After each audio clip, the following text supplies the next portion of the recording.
So unfortunately, there's no coffee break, but fortunately, there's the next session, which will be on the way from PhD to full professor.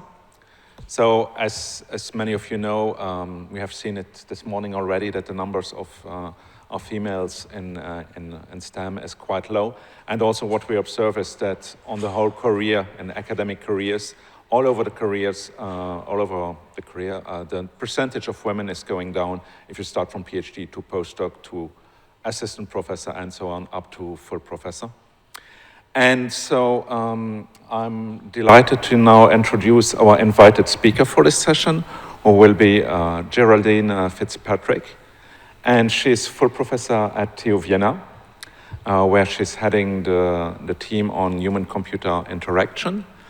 And she has received many awards, including Distinguished ACM Scientists and Speaker. Being originally from Australia, she earned a PhD at Queensland University, but she also holds a degree in psychology, in particular coaching psychology, and she's very, very much engaged in career development. So please welcome Geraldine. Thank you, Steve. So, I am between you and coffee or lunch. And I'm really happy to be here, and I think it's so exciting what is happening here. It's so important. And what I think I want to talk about is that I think there is a much better PhD to professor path that we can aspire to if we can look at how to have more enabling structures and systems, and if we can look at how to create more supportive environments in our local areas. And we've just already seen some of the issues that will connect, so there'll be a nice red thread. And I also want to add to that somehow empowering us, enabling us as individuals to define what is a good academic life for us, because I think that's also a big part of this path from PhD to professor. I want to acknowledge that there's a diversity of genders and gendered experiences, and I will be shorthanding to women here. And I also want to just acknowledge that many of the literature that I will reference have used very binary notions of gender. But nonetheless, there's still, I think, interesting things to point to. So I should just position myself, given that this is about PhD to professor. So Steve already said that I did a PhD in computer science, but before that I was a nurse and a midwife. After I finished my PhD, I worked in a research centre as a researcher in Australia, then moved to the UK to work in industry as a user experience consultant, fell into a job in Sussex University as a senior lecturer, fell into another job at TU Vienna where I am now. My research area is human-computer interaction, and as you can see from, and I also have more recently completed the Masters in Applied Positive Psychology, Coaching Psychology. So I've never had a career plan or a career path as such. It is a serendipitous, scenic walk as a path. And as Steve indicated as well, by the academic egg counting that we all have to somehow report to, I've done okay. And thanks to working with amazing people, amazing collaborators, and lots of serendipitous opportunities as well. Again, you know, like people who might have been here on Monday heard Linda Hardman talk, and she also talked about lots of ways in which things just happened, and then you make sense of them looking back. But behind that sort of academic-facing facade, there's a whole lot of other stuff going on. So yes, I'm a woman in computer science, but I feel even more marginalised because I'm doing HCI. So in terms of gaining legitimacy in computer science, I'm sort of a minority of a minority. And it's really hard, and I know that this isn't just my experience, it's the experience of lots of people who do HCI, men and women. I'm a first generation higher ed person. My parents didn't even go to high school. So, the imposter and I have been very good friends throughout my career, and it's actually been part of many of the decisions that I made and didn't make, actually. I also do qualitative research, so at least I could be an HCI person who coded or built interactive prototypes, but I don't. I do more qualitative research. So, even within, so there's minority of a minority of a minority. And we heard about cognitive differences and things before as well. I remember when we did, when I was in the research centre, they brought in some consultants and we did some sort of profiling with people in the group, and the profile, label people or position people along this sort of scale of 1 to 10. And the consultant got us all to stand at where our results put us. And all of my technical computer science colleagues were up here, and long gap, and then there was me. So even in that sort of style, in terms of just, we're diverse in so many ways. And then there are all of the different challenges and issues that you deal with at every step of the way, the stresses that you deal with, the challenges of moving into different cultural contexts. I inherited some projects that I shared some about on Monday.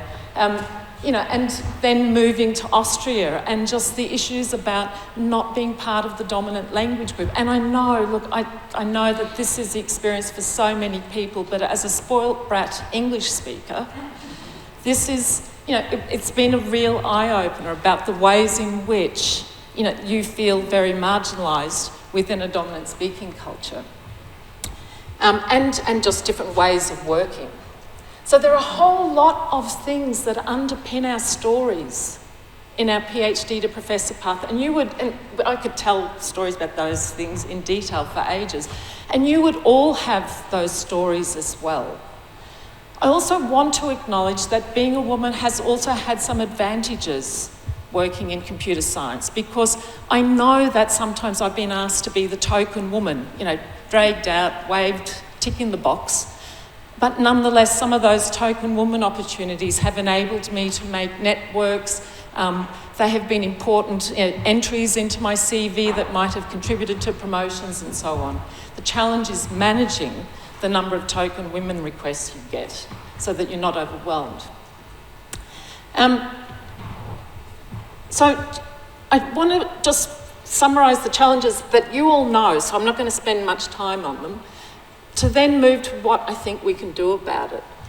So, the very point of why EUGAIN exists is because of these issues about, the biases in evaluations that we face. And we are all guilty of making the same biased judgments, whether we're male or female, according to a lot of the research. And we get that in research and teaching, publications. We get it in workplace cultures, so just as an example, research that points to women being interrupted more.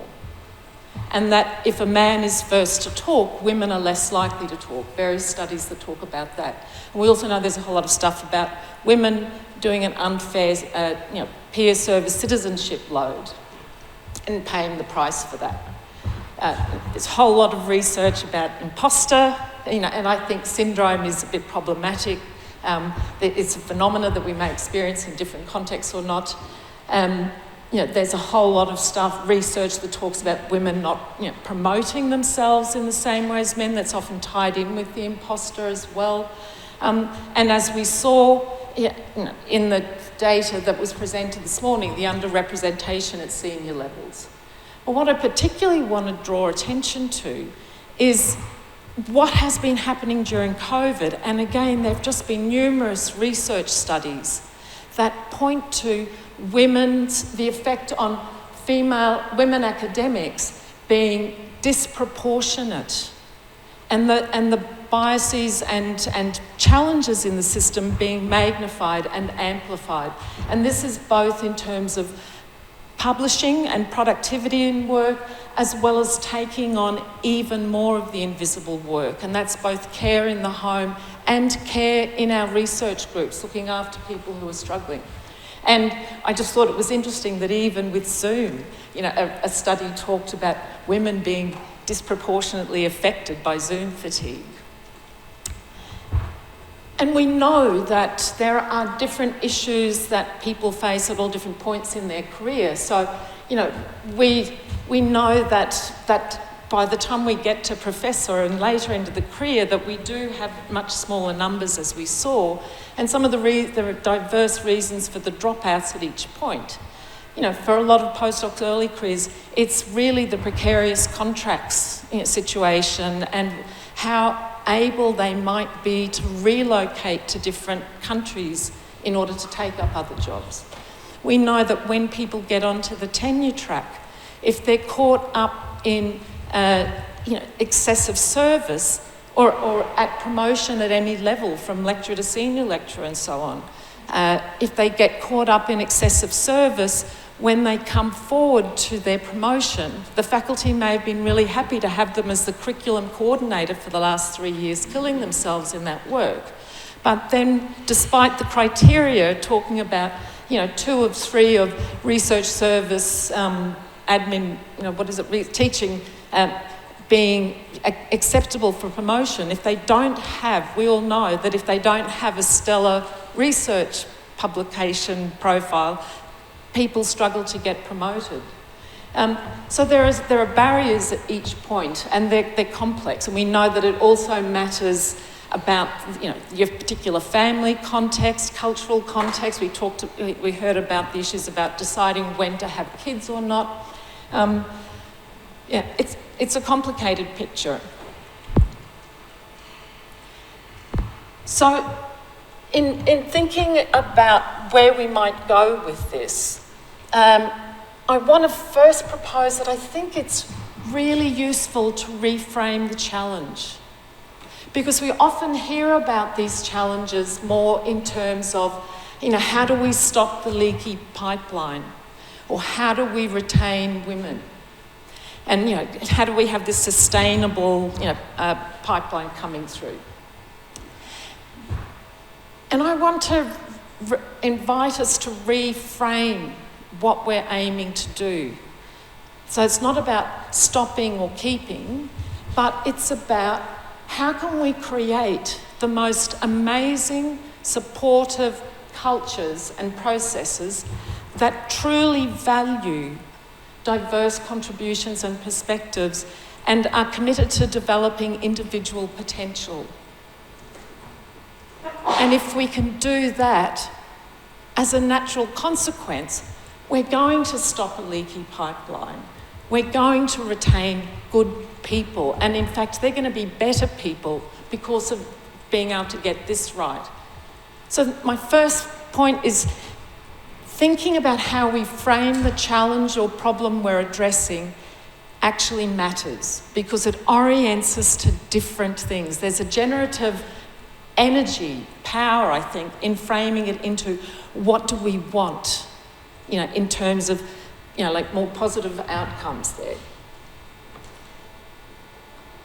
The other thing I want to just propose is that, and I'm not proposing it, this is reflecting the literature, is we talk about diversity, and we know that diversity is much more than just gender. There's, you know, we've heard lots about this today. And however we define diversity, though, even if we are actually able to embrace, you know, different learning styles, cognitive styles and so on, personality styles, you know, sense of humour styles, diversity is just having a seat at the table. It's often just a tick box exercise. And that what we should be really aiming for is inclusion, like not just having a seat at the table, but how do people have a legitimate voice at the table? And not just a voice, but how do they have a voice that is equally valued and heard and respected, even if it's a different voice, so that it's an equal contribution. And these can be really challenging, really moving from diversity to inclusion and equity. And the reason why, we all know why it's so important, because, just to quote one, we understand that scientific excellence depends on creativity, creativity depends on diversity, and the advantages of diversity are realised through inclusion, and I would add equity to that. So this isn't just about creating nice environments or, having balanced numbers, tick, tick. It's about, and I don't think we want balanced numbers of men, women. I think we want rich, diverse communities, regardless of gender, of whole lots of different styles of thinking, of whole lots of different research approaches, of whole lots of different topics equally valued. And it's all for the benefit of excellent science. And in the challenges that we're dealing with today with technology, that's really, really critically important. So something that could be worth brainstorming is, what might diversity actually mean in terms of the dimensions of difference that we might want to encourage, and in the same way that we looked at, you looked at the learning styles of, the cognitive styles of how people taught, in what ways are our current practices oriented to one or other of a particular style and excludes others? So I think that there are multi-dimensional responses that, that we need to take. It's an and. I don't think there's a simple solution. And it needs a whole systems approach. And I'm not going to start with the individual, because too often with many of these things, and we heard about work-life balance, for example, today, often it's put down to the individual to deal with, and ignoring the problematics at the bigger systemic level. So I want to start at the system levels. We need to change what we value in our evaluations. So I'm sorry this is hard to read where I've got the links, but you can click on the links in the slide. So there are actually some really encouraging initiatives happening that some universities have signed up to, like the Declaration on Research Assessment, DORA, or the Leiden Manifesto, or in the UK a few years ago there was a report called Metric Tide that critiqued the evaluation metrics and the reliance on impact factors and H-indexes and so on. And the Nuffield Council report and the Dutch Research Council also have had a really interesting report put out around recognition and reward. And so how do we promote, this is from their brochure, how do we have recognition and reward structures that actually allow for different shaped academics and not the dominant shape, which is often a dominant, more male-oriented shape? So, what do we need to do to value those different contributions? And some practical examples in what's been proposed coming out of some of those. So the Nuffield report talked about the narrative CVs as one way of doing it. So rather than having a CV that just lists what you did, you actually get to account in a more narrative style about what your contribution is. Now, there's been more recent research that's talked about the ways in which we still have to work out how to make narrative CVs work, because when they were tried in a committee, the evaluators found it really hard to deal with. But nonetheless, it's really encouraging that it's a step in the right direction of people saying we should not be making these evaluation decisions just on numbers. We've got to look at the person and the context. I also want to, I'd love to see more of adding other evaluation criteria, because none of us do our research in isolation. We do it in collaboration with a whole lot of other people. And that the rhetoric of rising stars or the rock star research or the giving a research award to a single individual hides the fact that no one achieves anything without a cast of thousands, and whether that's your direct collaborators or whether it's the people who volunteer to organise the conferences or be on the editorial board for a journal for your papers to get accepted. We only achieve with a whole lot of other people's input. And as we saw, women are often more involved in these service roles as well. So what can we do to make that sort of work more visible and rewarded? So, can we have a criteria that isn't just someone who's strong at research in their own right, but is strong at enabling other people to do good research? We've just done a round in I'm on the ACM Distinguished Members Review Panel, and we've just been doing current reviews, and what I find really sad there are a couple of people who are clearly critically important to enabling a whole community of other people to do excellent research, who wouldn't have done that research without this person, and yet there's debate in the panel because that person doesn't have an excellent H-index in their own right. So let's change those criteria. And something that's really encouraging is Glasgow University recently introduced collegiality as a specific criteria for anyone going for promotion or applying for a job. So how have you been collegial? How have you supported your peers? And that could be, I organised the lunchtime seminars for people, or I mentored people, or it could be all sorts of ways. I did a podcast interview with Tanita Kasky and Elizabeth Adams on the Changing Academic Life podcast, where they talk about this. And I just find that really, really encouraging. But it's not widespread. So how do we make this widespread? How do we embrace diverse contributions to making all of us do good science? In particular as well, I think we need to reconsider what we're doing after, I'm just looking at the time, we need to consider what we're doing post-COVID, or, are we ever going to be post-COVID? But how do we account for the gendered impacts of COVID? So what can we be doing in our institutions, in our systemic structures about contextualising people's metrics, CVs, outputs?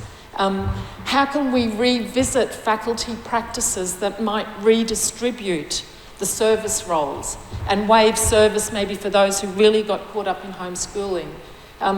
What can we do in our professional communities to counter the adverse impacts that many women and men, like many men in care roles, have also been reported in the research as having challenges? How do we promote this diversity, inclusion, equity? And we need to revisit the cognitive bias training that many faculties send their people off to, again, tick in the box, because the research says cognitive bias training doesn't work and it often backfires. And what the research is starting to point to now is really about what do we do about changing culture, and its actionable strategies about, yes, we need that cognitive awareness, but how do we create new small habits in our everyday interactions, and how do we create cultures that reward those habits that go to more inclusive interactions? We can just discuss those in more detail. How do we need to rethink our everyday culture. So we saw in Larissa's talk about some of the issues that people had around, I can't remember what you said, but there were issues about communication styles or aggressive communication, and there's a lot of research about really aggressive meeting culture styles, toxic cultures, where people aren't happy to speak up. How do we change our faculty cultures to have more civil interactions with one another? How do we set everyday expectations about what's normal to work? If we see someone in the office at 6 o'clock, we should be saying, what are you still doing here? Not, I worked till 10 o'clock last night. How do we make invisible work more visible and accountable? And how do we actually share the load around more explicitly, like not just assume it happens? And how do we create environments that promote autonomy and trust. And there's a really interesting paper about creating a trust-based culture that results in all sorts of positive outcomes. And it's these sorts of behaviours that they talk about, you know, facilitating whole person growth in, you know, relationships, giving people discretion, recognising. That was something that came up this morning as well, people wanting to be recognised. We can do a lot for each other as peers. So how do we promote the peer network in role modelling that we've talked about, in encouraging the connections, in looking out for one another? So women are slow to self-promote. So why can we do more to say to someone, Paula, it's, you know, I think you'd do really well applying for this senior member award. Why don't you do it? Or helping people see the ways in which they could be more promoted, or promote one another. I think we need to do that much more for one another. There was a recent ACM Europe Awards webinar to try to do that. And then just in finishing is, I also just want to argue that if we can get these more supportive systems that have broader notions of diversity, and if we can get cultures that are actually inclusive and equitable, it will create more space for us, for everybody, to define what being a good academic is for them. Not to some external assessment of, you know, what your H index should be or how much grant money you should have, but what do you care about? What are your core values? What are you really good at? What difference do you want to make in the world? And how can we enable you to shape your career in that way? And for some people it may mean going to professor. For some people it may be staying at senior lecturer and being really happy. Like, there are no shoulds. How do we remove the shoulds? So, and there are some examples in the podcast series that I've done that are actually really nice role models of people who've made more value-based decisions for their careers and are really happy and been able to be productive regardless, despite some of the challenges. And I was just going to finish off just saying, you know, in sort of having my own journey from PhD professor has been much more about a journey buying into the fact that I can have my own definition of what it is to be an academic for me. That will look different, that does look different to lots of other people. So we can have a better path, and I look forward to seeing what comes out of the EUGAIN working group towards that. Thank you.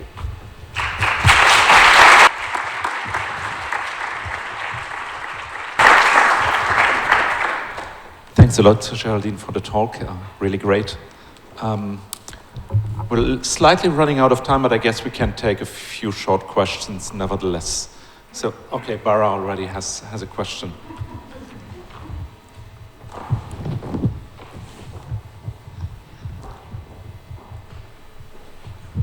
Yeah, just quickly, like, big thanks for a great talk. It was really inspirational. Many takeaways. Yeah, so many takeaways.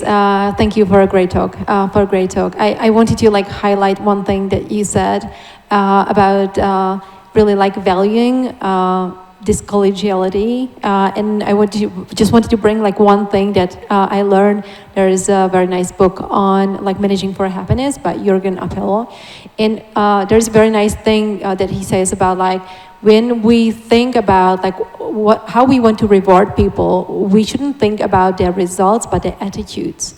And I think this very nicely maps to what you said, and there are actually ways, because what they are saying, and it's very nice, that when you reward people for results, you teach them to cheat. Yeah. Because you teach them to achieve results, rather using the support of others, but to achieve results. Well, by rewarding them for attitudes, teaching them how to be a great team.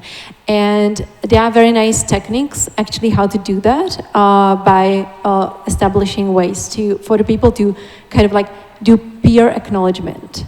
like setting up this like peer acknowledgement. So having the value, so for example, this collegiality, and say people, hey, like who you like to nominate this month for like being a great colleague to you for your personal experience. So like, and I think there is a lot to learn in the academic setup from this.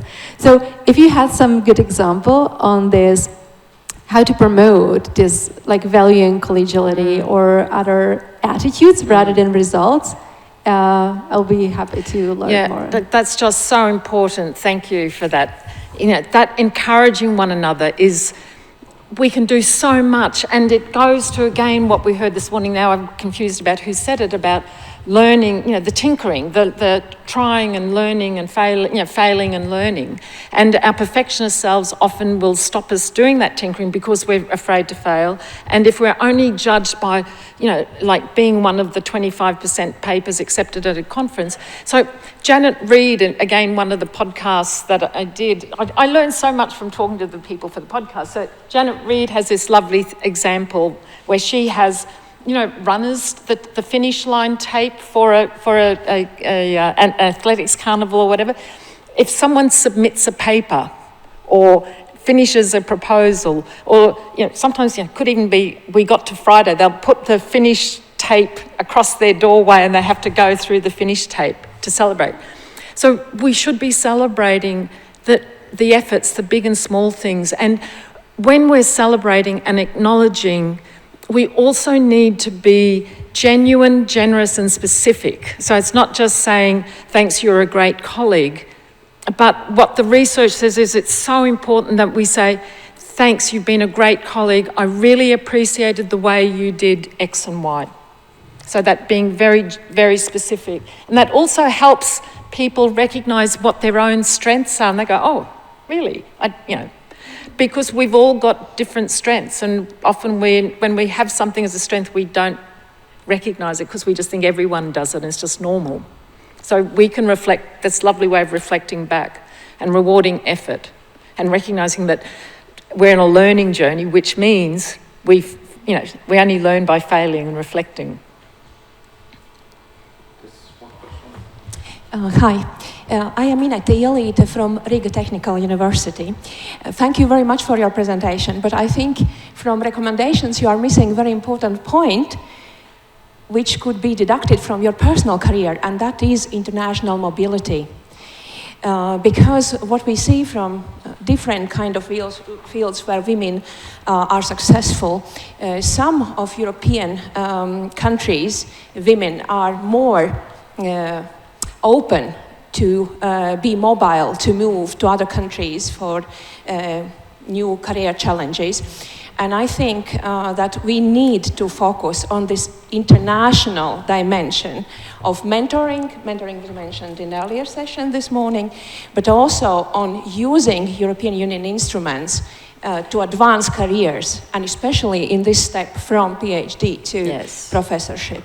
Yep. In research, but also in mentoring and visiting professorships and so on. Yes. Thank you very much. Thank you. That's a great point as well. And I know that I have benefited a lot from international mobility, and a lot of that is because we weren't able to have children, despite trying. And if we had have had children, we would have made very different choices. And I would love to promote international mobility and the challenges and the benefits, and I would not want it to be the only path, because then it puts pressure on a whole lot of people who cannot be mobile, who choose not to be mobile, who prioritise as one of their own personal values being close to family as being more important than having a stupendous H-index. And so I would want to encourage one another to take advantage of those instruments and opportunities where you can, and especially if people are not doing it because they're afraid or worried about doing it, but also not pressuring people who are not in the situation and not punishing them, not limiting their options because they can't travel. And there are many role models of people who've been able to do very well staying in their own location. So that could be an interesting research study for people who've been able to stay in their own situation, long term. What have they done to enable the effects of the international connections in terms of networking, even if they haven't been able to physically relocate and live somewhere else? So I think you've opened up a whole can of interesting worms there to discuss and explore. Okay, thank you very much. I think we are really running out of time, unfortunately, but I guess you are around here for lunch, so maybe some questions can also go offline. Yes. Well, anyway, thanks a lot for your talk. Thanks once more. Thank you. Thank you.